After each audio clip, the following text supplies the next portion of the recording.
हरियाणा के पलवल में अपनी चुनावी सभा में एक बार फिर प्रधानमंत्री नरेंद्र मोदी कांग्रेस को निशाने पर ले रहे थे। एक मौके पर उन्होंने कहा, कांग्रेस का फार्मूला है न काम करो और न ही दूसरों को काम करने दो।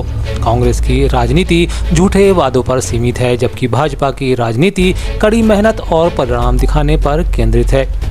साथ ही पीएम ने कहा कि यदि कांग्रेस को यह गलतफहमी है कि हरियाणा की जनता उन्हें थाली में परोस कर सत्ता देगी, तो उन्हें याद रखना चाहिए कि मध्य प्रदेश में भी उन्हें इसी प्रकार की गलतफहमी थी। पर मध्य प्रदेश के लोगों ने कांग्रेस को दिन में तारे दिखा दिए थे। कांग्रेस कभी भी खुद मेहनत नहीं करती। कांग्रेस को लगता था कि 10 साल हो गए, हरियाणा वाले उन्हें थाली में परोसकर सत्ता दे देंगे। यही गलतफहमी कांग्रेस को मध्य प्रदेश में भी थी। वहां भी कांग्रेस के लोग पहले ही जीत का जश्न मनाने लग गए थे, लेकिन वोटिंग के दिन मध्य प्रदेश की जनता ने कांग्रेस को दिन में तारे दिखा दिए, आईना दिखा दिया। एक तरफ जब पीएम मोदी कांग्रेस को कोस रहे थे, तब दूसरी तरफ विपक्षी नेता और सांसद राहुल गांधी विजय संकल्प यात्रा में भाजपा को सबक सिखाने की बात कहते हैं। वे कहते हैं कि हरियाणा में संविधान के बचाने और संविधान को खत्म करने वालों के बीच सीधी लड़ाई है। राहुल ने यह भी कहा, अब की बार हरियाणा में कांग्रेस का तूफान आने वाला है। ये लड़ाई और आखिरी बात, ये जो छोटी छोटी पार्टियां घूम रही हैं, ये बीजेपी की बी टीम, सी टीम, डी टीम, ई टीम,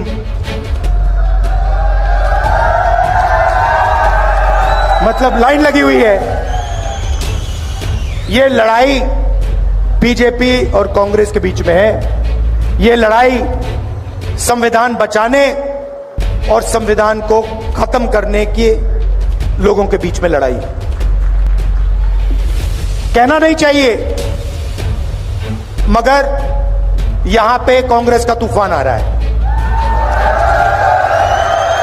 कांग्रेस के नेताओं के एक दल ने आज मध्य प्रदेश के मुख्यमंत्री डॉक्टर मोहन यादव से मुलाकात मांग पत्र सौंपा है।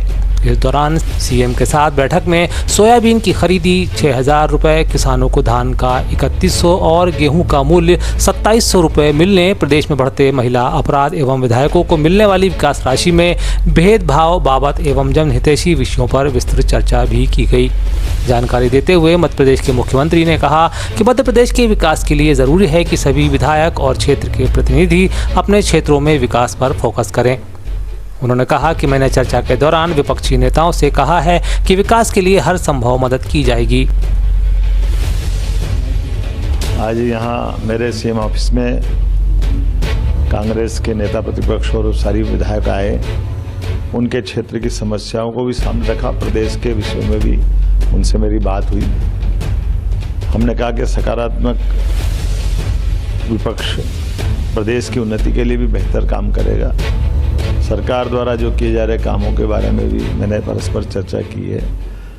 खास करके जैसे हमने अपनी फसलों के सर्वे का पहले से ही आदेश दिया है जिला कलेक्टरों को कि अगर फसल खराब हुई है, विकास के मामले में भी सरकार के द्वारा किए गए कामों से अवगत कराया गया। सरकार जो कर सकती है वो जरूर काम करेगी। अपने अपने सभी विधायक, चाहे कांग्रेस के चाहे बीजेपी के, अपनी विधानसभा का विजन डॉक्यूमेंट्स बनाएं।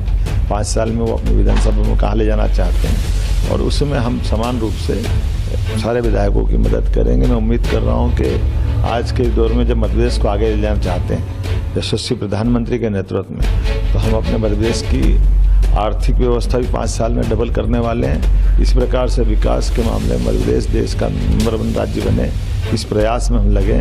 और मैं उम्मीद करता हूँ कि जैसे हमारे अपने सारे चुने हुए जनप्रतिनिधि हैं वो अपनी अपनी चिंता करके आ रहे हैं, हमने सबने कोशिश की है कि मध्य प्रदेश को एक नए रूप में भी लाना है और जहाँ तक अभी हम चले थे उससे और आगे डबल स्थिति पाना है।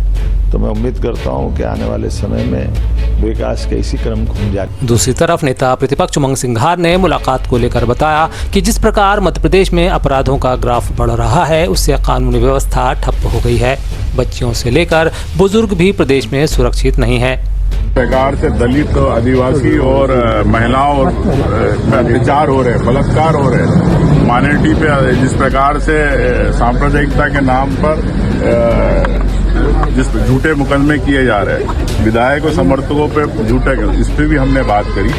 साथ में हमने जल जीवन मिशन को लेकर सरकार ने जो आश्वासन विधानसभा में दिया था, उस जल जीवन मिशन में 3 महीने होने आए, लेकिन सरकार ने अभी तक उस पर जांच नहीं कराई। हम चाहते हैं कि ये पानी हर घर तक पहुंचे, क्योंकि ये मानवता, इंसानियत के नाते हर व्यक्ति को पानी मिलना चाहिए। तो इस पे बात हुई। साथ में हमने इनको याद दिलाया कि आपने कहा था आपके 2700 रुपये में आप गेहूं खरीदेंगे, 3100 रुपये में धान खरीदेंगे। सरकार ने उस पर अभी कोई निर्णय नहीं किया, इस पर तत्काल निर्णय हो, क्योंकि ये आपका वादा, उनको यह वाद दिलाया। साथ में हमने सोयाबीन और मक्का की फसल पूरे अतिवृष्टि के कारण नुकसान हुआ, तो इस पे तत्काल मुआवजे की बात करें, तत्काल सर्वे हो। जैसा मैंने कहा कि मध्य प्रदेश में 1,40,000 मामले महिलाओं के अपराध के लंबित हैं, 4-4 साल से, 5-5 साल से, 10-10 साल से। उस पर कोई कार्रवाई नहीं हुई, FIR हो गई, पेंडिंग पड़ा हुआ है। तो ये अपराध रुकेंगे कैसे? पुलिस ने कोई सक्रियता नहीं बताई, और ये आंकड़े मेरे नहीं, NCRB के जैसे हम आपको देंगे तो आप सब सर्च करते रहना। तो हालात ये है कि जैसा मैंने कहा कि 3 साल की बच्ची से लेकर 70 साल की बुजुर्ग अब सुरक्षित नहीं है।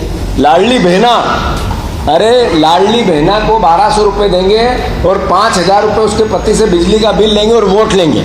लाडली बहना को बचाओगे कैसे? उसकी सुरक्षा कैसे करेंगे? उसके लिए क्या किया इस सरकार ने? हर 17 मिनट में एक बच्ची के साथ दुष्कर्म हो रहा है। तो ये लाडली बहना को 1200 रुपये में दुष्कर्म के लिए आपने समाज में छोड़ दिया। मध्य प्रदेश के उप मुख्यमंत्री जगदीश देवड़ा आज कांग्रेस पर जमकर बरसे। मौका था मंदसौर जिला प्रभारी मंत्री निर्मला भूरिया द्वारा बुलाई गई शासकीय अधिकारी कर्मचारियों की बैठक का, जहां वे पहुंचे थे। इससे पहले देवड़ा ने बैठक के उद्देश्य के विषय में जानकारी दी। तत्पश्चात एक सवाल के जवाब में वे उखड़ गए। आज जिला योजना समिति की बैठक हुई है। प्रभारी मंत्री हमारी निर्मला भूरिया जी आज यहाँ पर उनके नेतृत्व में आज यह बैठक हुई है, और जिला कलेक्टर वगैरह सारे अधिकारियों को निर्देशित किए हैं। यहाँ भी नुकसान हुआ है तो उनके मामले में वहाँ पर परीक्षण भी किया है, जांच भी की है, और निश्चित रूप से मुझे लगता है कि अगर जो नुकसान हुआ है तो इसके बारे में गंभीरता से सरकार ले। कांग्रेस बेटी बचाओ अभियान की शुरुआत करती है। कांग्रेस के बेटियों के ऊपर प्रदेश में बहुत अत्याचार हो रहा है। कांग्रेस पहले तो खुद अपने गिरेबान में झांक करके देखे, जनता ने उनको फैसला दे दिया, पहले तो वो खुद करे। कांग्रेस जो भी इस समय जो बोल रही है और कांग्रेस के नेता जो बोल रहे हैं वो विचलित होकर के बोल रहे हैं, क्योंकि उनका जनाधार बिल्कुल समाप्त हो चुका है, और भारतीय जनता पार्टी का जो जनाधार बढ़ रहा है उस बढ़ते हुए जनाधार से वो विचलित हो रहे हैं, और ये जितनी बयानबाजी वो कर रहे हैं वो विचलित होकर के कर रहे हैं। इसलिए उनको बजाय विचलित होने के जो सरकार काम कर रही है, देश के यशस्वी प्रधानमंत्री नरेंद्र मोदी जी जो काम कर रहे हैं, मध्य प्रदेश की सरकार जो काम कर रही है डॉक्टर मोहन यादव जी के नेतृत्व में, उनकी सराहना करना चाहिए बजाय आलोचना करने की। उधर प्रभारी मंत्री सुश्री निर्मला भूरिया ने मंदसौर की बैठक को सार्थक बताया है। भूरिया कहती हैं कि बारिश और भारी जल भराव की समस्या के कारण क्षेत्र के किसानों के हर प्रकार के नुकसान को लेकर गहन चर्चा इसके दौरान की गई है। किसानों को नुकसान न हो, इसके लिए सभी अधिकारियों को बारीकी से आकलन के निर्देश भी दिए गए हैं। साथ ही सुश्री निर्मला भूरिया ने एक सवाल के जवाब में कहा कि भाजपा की सरकार संवेदनशील सरकार है, किसी भी प्रकार की घटनाओं को लेकर उचित कार्रवाई की जा रही है। अच्छी सकारात्मक बैठक हुई और यहाँ के विकास के लिए क्या कर सकते हैं उस पर भी काफ़ी कुछ चर्चाएँ हुई। जी उस पर सर्वे कराई हमारी सरकार, चाहे वो नीमच में भी कहा है और यहाँ भी कहा है, वो सर्वे करा रही है। किसानों को किसी भी तरह की कोई भी परेशानी नहीं है। भारतीय जनता पार्टी की सरकार डॉक्टर मोहन यादव और हम सभी लोग संवेदनशील सरकारें हमारी, और जहाँ भी इस तरह की घटनाएँ होती हैं तत्काल कार्रवाई हम लोग करते हैं। मैडम एक तरफ जहाँ प्रदेश के मुख्यमंत्री शिवराज चलाने की भी बात कर रहे हैं प्रदेश कांग्रेस अध्यक्ष बीपी बघेल। देखिए विपक्ष में हिंदू हो या और भी हो, विपक्ष का तो यही काम है कि नकारात्मक बातें जो भी है वो फैलाना है और उन्हें करना है। तो उस विषय में तो कुछ नहीं कहना चाहूँगी, लेकिन हमारी सरकार संवेदनशील है, हमारे मुख्यमंत्री संवेदनशील। मैडम प्रदेश में जाकर मुख्यमंत्री जी भ्रष्ट अधिकारियों के ऊपर कार्रवाई कर रहे हैं। ऐसे में सीतामऊ में पदस्थ तहसीलदार है जिनके ऊपर वर्तमान में लोकायुक्त में प्रकरण दर्ज हुआ और वो अभी भी वो मुख्यालय में। इसे हमें भी इस तरह की शिकायतें जहाँ भी मिली थी हम भी सख्त से कार्रवाई क्या उनके ऊपर इस पूरे घटनाक्रम में अपनी जिम्मेवारी को समझा है और सामाजिक जन जागरण कैसे हो इसका जिम्मा हमने लिया है। सरकार से कई बार आग्रह करने के बाद जब कोई आस नहीं बची, कई बार उनको लिखित में देने के बाद कोई अपेक्षा नहीं बची कि ये सरकार अब सुधार नहीं कर सकती।